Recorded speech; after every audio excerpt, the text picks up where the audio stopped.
រីករដ្ឋាភិបាលយើងវិញយើងដឹងហើយថាបើទោះបីជាគាត់ស្ងាត់ប៉ុន្តែគាត់មិនបាននៅស្ងៀមបងប្អូនខ្ញុំដឹងថាបងប្អូនខ្លះកំពុងតែឆ្ងល់ថារាជរដ្ឋាភិបាលកំពុងតែធ្វើអីឬតែនិយាយថាប្តឹងឬតែប្រកាសថ្កោលទោសប្រកាសតវ៉ាប្រកាសបដិសេធអីជាដើមតើមានអីផ្សេងពីនឹងឬអត់ឬក៏អ្នកខ្លះអាចនឹងគិតថាបើរដ្ឋាភិបាលកំពុងតែធ្វើការតើហេតុអីក៏មិនបកស្រាយបញ្ជាក់ឲ្យពលរដ្ឋបានដឹងបើយើងមើលទៅលើប្រវត្តិសាស្ត្រវិញបញ្ហាព្រំដែនគឺជាបញ្ហាដែលស្មុគស្មាញរាប់សិបឆ្នាំមកហើយមែនតើទៅយើងមើលឃើញជាក់ស្ដែងថារាជរដ្ឋាភិបាលយើងស្ងាត់ប៉ុន្តែសួរថាតើផ្ទៃក្នុងរបស់គាត់កំពុងតែធ្វើអីខ្លះឬក៏បានធ្វើអីហើយខ្លះហើយបាននិយាយថាចោះបើធ្វើហេតុអីក៏មិនប្រាប់ហេតុអីក៏មិននិយាយហេតុអីក៏មិនបកស្រាយឥឡូវខ្ញុំសួរវិញដូចឆោតបើសិនជាបងប្អូនមានបញ្ហាណាមួយដែលត្រូវប្តឹងផ្ដាល់គ្នាតើទុកពេលវេលាឲ្យមេធាវីធ្វើការទៅតាមផ្លូវច្បាប់ឬក៏យើងយកពេលវេលាហ្នឹងយកមកនិយាយប្រាប់ថាអូឥឡូវខ្ញុំកំពុងតែធ្វើបែបបត់នេះខ្ញុំមានភ័ស្តុតាងប៉ុណ្ណេះដើម្បីប្តឹងអ្នកឯងតើត្រូវធ្វើអញ្ចឹងឬក៏យ៉ាងណារឿងក្តីមួយយើងត្រូវចំណាយពេលរាប់ខែរាប់ឆ្នាំទៅតាមប្រភេទរឿងក្តីជាក់ស្ដែង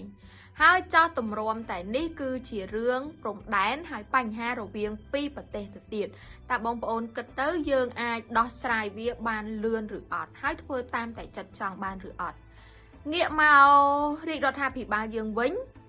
យើងដឹងហើយថាបើទោះបីជាគាត់ស្ងាត់ប៉ុន្តែគាត់មិនបាននៅស្ងៀមយើងតែងតែឃើញរាជរដ្ឋាភិបាលយើងតាមរយៈក្រសួងស្ថាប័នពាក់ព័ន្ធផ្សេងតែងតែចេញនៅលិខិតឬក៏ញត្តិផ្សេងដើម្បីថ្កោលទោសបដិសេធឬក៏បង្ហាញឲ្យពិភពលោកបានដឹងអំពីទង្វើរបស់ថៃមកលើកម្ពុជាយើងហើយមិនតែប៉ុណ្្នឹងទេយើងក៏បានផ្ញើនៅកំណត់ទូតផ្សេងជាច្រើនទៀតទៅភាគីមកខាងទៀតដើម្បីយើងអាចចរចាដោះស្រាយបញ្ហាគ្នាទៅតាមភាពជាក់ស្ដែងបញ្ហាព្រំដែនបញ្ហាប្រទេសជាតិគឺជាបញ្ហាដែលធំហើយសំខាន់បំផុតហើយបើយើងធ្វើហើយយើងបើកប្រកាសឲ្យប្រជាពលរដ្ឋយើងបានដឹងអញ្ចឹងបានន័យថាភាគីមកខាងទៀតគេក៏អាចដឹងដូចគ្នាហើយបើសិនជាយើងខំប្រឹងធ្វើហើយយើងបើកបង្ហាញយុទ្ធសាស្ត្រយើងឲ្យគេឃើញដដែលសួរថាយើងចាំបាច់ខំប្រឹងគិតខំប្រឹងធ្វើអស់រាប់ខែរាប់ឆ្នាំនឹងមកធ្វើអីឧទាហរណ៍ជាក់ស្ដែងរឿងក្តីប្រាសាទព្រះវិហារយើងមានបញ្ហារកម្មរកោសគ្នានៅតាមព្រំដែនតាំងពីឆ្នាំ1954ហើយកម្ពុជាយើងរៀបចំកិច្ចការងារសពបែបយ៉ាងនិងសម្រេចប្តឹងផ្ដាល់នៅក្នុងឆ្នាំ1959សាលដីកាគឺចេញប្រកាសនៅក្នុងឆ្នាំ1962នេះជាឧទាហរណ៍ជាក់ស្ដែងហើយសួរថាយើងចំណាយពេលប៉ុន្មានឆ្នាំទើបអាចបញ្ចប់រឿងហ្នឹងហើយសួរថាអំឡុងពេលហ្នឹងវាមានអីខ្លះដែលយើងត្រូវធ្វើជាបន្តបន្ទាប់ទៅ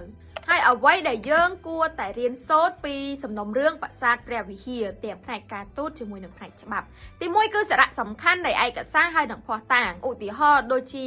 អនុសញ្ញាសន្ធិសញ្ញាច្បាប់អីផ្សេងគឺយើងត្រូវតែមាននៅក្នុងដៃហើយយើងត្រូវតែដឹងថាមួយណាគួរប្រើមួយណាមិនគួរប្រើយើងត្រូវតែប្រមូលភស្តុតាងសពបែបយ៉ាងមកកាន់នៅក្នុងដៃឲ្យហើយ